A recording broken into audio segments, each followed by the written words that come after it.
This is One-on-One.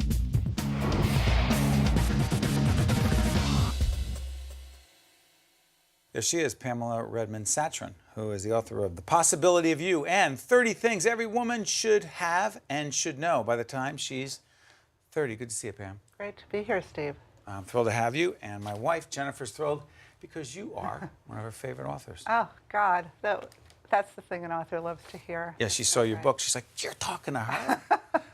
Listen, this book is the easy book to talk about. 30 Things Every Woman Should Know and Have and all that. That's great. Nonfiction, right? But this one's tougher. Yes, yes. The novel, The Possibility of You, all about?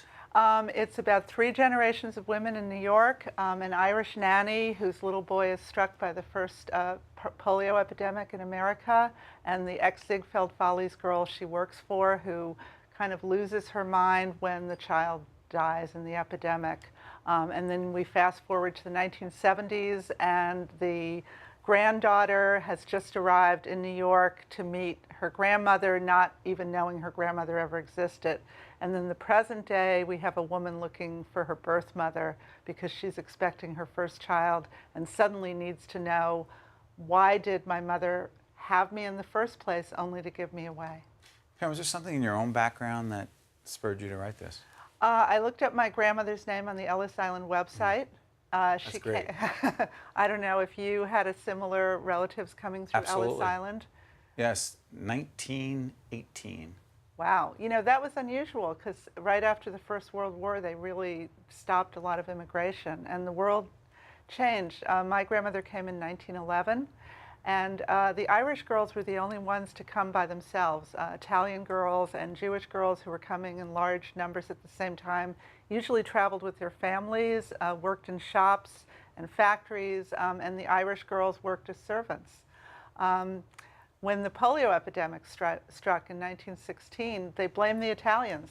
And one thing that really interested me was all the white-on-white racism at that time, and the illness, which no one knew what caused it, was kind of an excuse for a lot of blame going around, just as the AIDS epidemic was in the early 80s. When you were researching this, I mean, how did you find out about your grandmother's life and what impact did that have on you? You know, it's very difficult, especially when you're researching a woman's life, because her name changes, she gets married, she drops out of the workforce, and people who were poor didn't write their memoirs in 1916. Right.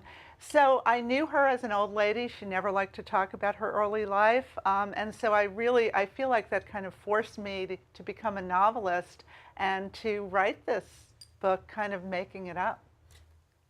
Curious, some of the characters, name some of them. Maud is the ex-Ziegfeld Follies girl, kind of based on Doris Travis Eaton, who is the oldest living Ziegfeld Follies girl who started dancing on the stage as a teenager. Bridget, the Irish maid, she's called Bridget, which was a derogatory term for Irish maids. Is that right? Yeah, they were called the Bridgets. And so a lot of girls, the Bridgets. So a lot of girls who really were named Bridget, like my grandmother, changed their names because they were ashamed of the name. My character keeps her name. Kate is the modern character who's looking for her birth mother, and Billy is the 1970s kind of hippie waif character who's new in New York and, you know, trying to do with her freedom what she will. And finally, on this, if we can get 2 minutes on the other book, I'm curious, what is the thread, if you will, that ties all the characters together? It's the really big question of the book is what makes someone a mother? Is it love? Is it time? Is it care? Is it blood?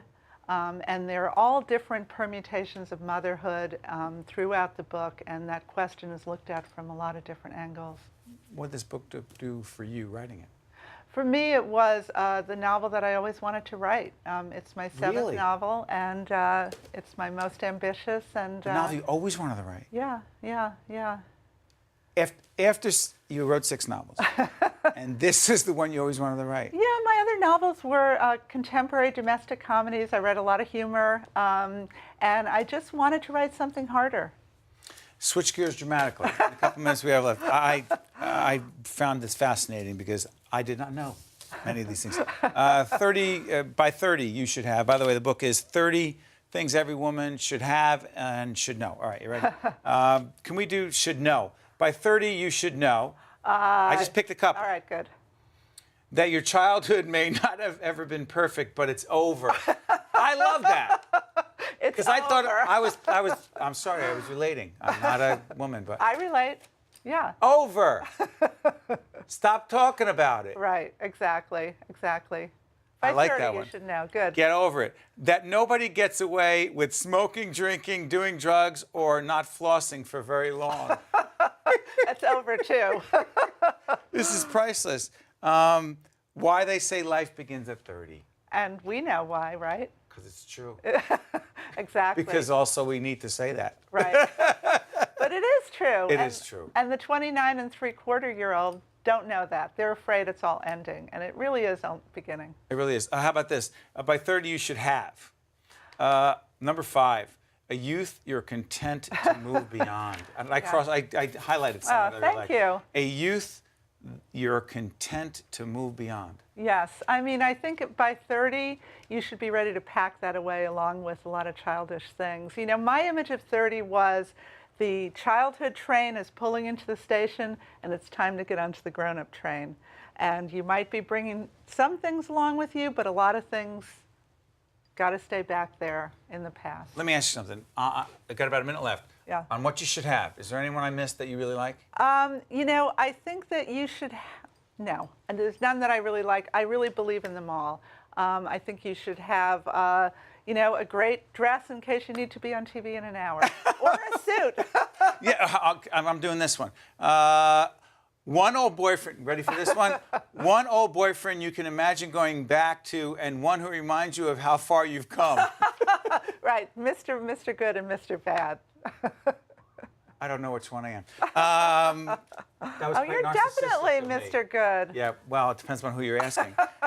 Pamela, it's great stuff. The Possibility of You, the novel that you've always wanted to write, and 30 things every woman should have and should know by the time she's 30. You are terrific. Oh, thank you. You made my job very easy. Thanks Thanks you very for having much. This special edition of One-on-One with Steve Adubato is brought to you from the Tisch WNET studios at Lincoln Center. Funding has been provided by Adler Aphasia Center, empowering, enhancing, and enriching the lives of people with aphasia and their families. The Russell Berry Foundation, Fedway Associates Inc., J.H. Cohn, Accountants and Consultants. We turn expertise into results. And by PSE&G, committed to improving New Jersey's economy and strengthening its communities. Promotional support provided by The Record, North Jersey's trusted source, and NorthJersey.com. Transportation provided by Airbrook Limousine, serving the metropolitan New York, New Jersey area. One-on-One with Steve Adubato has been produced in partnership with St. Joseph's Healthcare System.